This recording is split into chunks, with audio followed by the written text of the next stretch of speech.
आपने एक फ़िल्म देखी थी, मैंने प्यार किया। मैंने थोड़ा ज़्यादा पीछे नहीं गया, उसमें कबूतर थे और गाना गाया गया था कबूतर जा जा। उससे पहले भी पुरानी हिंदी फ़िल्मों में प्यार को प्रदर्शित करने के लिए या दिखाने के लिए हम कबूतर के जोड़े का इस्तेमाल करते थे। नेहरू भी कबूतरों का इस्तेमाल करते थे शांति के दूत के रूप में। पुराने शहरों में, उत्तर प्रदेश में, बिहार में, झारखंड में या कहीं इस देश से में कहीं भी बात करें, कबूतर पालने का चलन है।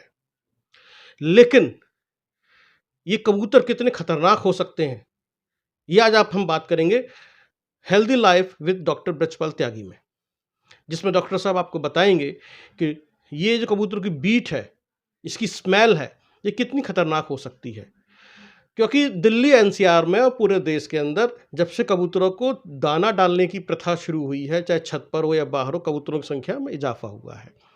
जैसे चूहे आपके लिए खतरनाक हो सकते हैं, ऐसे ही कबूतर भी खतरनाक हो सकते हैं। ये जानलेवा हो सकता है, जैसे कि ब्लैक फंगस है या येलो फंगस है। तो इससे भी एक फंगस होता है, वो कैसा फंगस है वो बात करते हैं। डॉक्टर साहब, ये जो बीट है, इसकी स्मेल या इससे वो जो कबूतर से होने वाली जो बीमारी है, उस पे आप हमारे दर्शकों को बताएं, ये कितनी खतरनाक हो सकती है। जो ये बीमारी है जो इनके बीट से फैलती है कबूतर की, उसको हिस्टोप्लाज्मोसिस बोलते हैं। हिस्टोप्लाज्मोसिस एक फंगस होता है और जो ये फंगस है वो इसी तरीके से जैसे दूसरे फंगस हैं, ये भी एक अपॉर्चुनिस्टिक इन्फेक्शन है। और अपॉर्चुनिस्टिक इन्फेक्शन उन्हीं लोगों को कैच करता है जिनकी इम्यूनिटी लो होती है, वो किसी भी तरीके से लो है, या उनको कैंसर है, या उनके ऑर्गन बदले गए हैं, या अनकंट्रोल डायबिटीज़ है। और अभी जो खासकर ये कोविड गया है और डेंगू चल रहा है, उसकी वजह से भी इम्यूनिटी लोगों की कम हो रही है। जब इम्यूनिटी कम होती है, अगर हमारे आसपास कहीं हम दाना डालते हैं कबूतर को या वो बीट करते हैं, तो उनकी बीट में वो फंगस पाया जाता है और वो फिर जब सूख जाता है तो हवा में उड़ के एनवायरनमेंट में आ जाता है और फिर वो हमारे नाक के रास्ते से हमारे फेफड़े और हमारे साइनस को दोनों को इन्फेक्ट करता है। ये इससे क्या परेशानी होती है? इनिशियल सिम्टम्स बिल्कुल एलर्जी के रहेंगे। जैसे मुझे एलर्जी हुई है, तो एलर्जी को आजकल हम बिल्कुल कॉमन बीमारी मानते हैं, वो क्योंकि हम अपनी ओपीडी में 40% एलर्जी के केसेस देखते हैं। अब ये जो एलर्जी हम सोच के इलाज करते रहते हैं, जो इस तरह के पेशेंट होते हैं, वो जब उनकी बीमारी 70% इंक्रीज़ हो जाती है, और किसी भी एंटी एलर्जिक का या किसी भी ऐसी दवाई का आराम नहीं होता है, तो तब फिजिशियन की आँख खुलती है कि आराम क्यों नहीं हो रहा है। तो फिर वो उनसे हिस्ट्री पूछेंगे, आपके आस-पास कोई पक्षी तो नहीं है, कबूतर तो नहीं है। फिर वो हिस्ट्री मिलेगी, फिर वो टेस्ट करेंगे, फिर सीटी स्कैन करेंगे, तो उसमें जब निकल के आता है, उस वक़्त 70% डैमेज हो चुका होता है।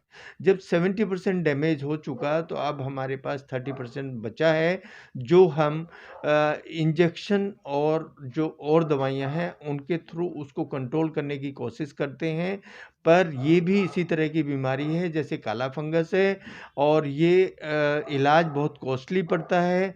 और ऑलरेडी ऐसी स्टेज पे हमारे पास पेशेंट पहुंचता है जब 70% डैमेज हो चुका होता है, तो इसमें भी जान बचना बहुत मुश्किल होता है। इसलिए अच्छा ये है, मैं आपके माध्यम से सब लोगों को बताना चाहता हूँ कि जो भी हम कबूतर वगैरह को दाना डालते हैं या आसपास हम चौक पे देखते हैं कुछ लोग दाना डालते हैं, तो इस चीज़ को अवॉइड किया जाए। और वो खासकर पोस्ट कोविड एरा में और उनको ये बताएं कि अगर हम दाना डालेंगे तो आसपास का एरिया वाले इस बीमारी को पकड़ सकते हैं, जो कि उनके लिए घातक हो सकती है। जी। तो इसमें जो डेथ रेट है वो कितना है डॉक्टर साहब? इसमें जो डेथ रेट है वो इसमें जो सर्वाइवल रेट है वो करीब 3% के आसपास है। वो क्योंकि 70% तो ऑलरेडी जब डैमेज होता है तभी पेशेंट हमारे पास पहुंचता है। जी। बहुत बहुत धन्यवाद डॉक्टर साहब। तभी आपने सुना healthy life with doctor Brajpal Tyagi में, यदि आप अपनी सेहत से प्यार करते हैं, अपने आप को सुरक्षित रखना चाहते हैं, तो आपको अपने आसपास के एनवायरनमेंट पर भी नज़र रखनी होगी। आपका एनवायरनमेंट कैसा है, उसमें जो पशु पक्षी हैं जो जी रहे हैं उन पर भी नज़र रखनी पड़ेगी। उनसे भी फंगस हो रहे हैं जो कि जानलेवा हैं, और इतने जानलेवा हैं कि आपके बचने के चांसेस बहुत कम है, जैसे कि डॉक्टर साहब बता रहे हैं। तो इसका एक ही इलाज है, जो कि कोविड के समय से हमने अपनाया है। आप मास्क ज़रूर पहनें, हाथों को सैनिटाइज़ करें और अपनी सेहत को बचाने के लिए आप एक्सरसाइज़ ज़रूर करें। योगा कर सकते हैं या कार्डियो कर सकते हैं। इसके अलावा जो है आप इम्यूनिटी सिस्टम को स्ट्रॉन्ग बनाने के लिए अपनी डाइट का भी ध्यान रखें। ये हर शो में डॉक्टर साहब कह रहे हैं कि इम्यूनिटी सिस्टम को अच्छा कीजिए, खान-पान अच्छा कीजिए, जिससे कि आप सेहतमंद रह सकें, क्योंकि दवाइयाँ भी तभी काम करती हैं जब आपकी सेहत अच्छी होती है। आप देखते रहिए doctor Brajpal Tyagi, healthy life with doctor Brajpal Tyagi. बहुत-बहुत धन्यवाद।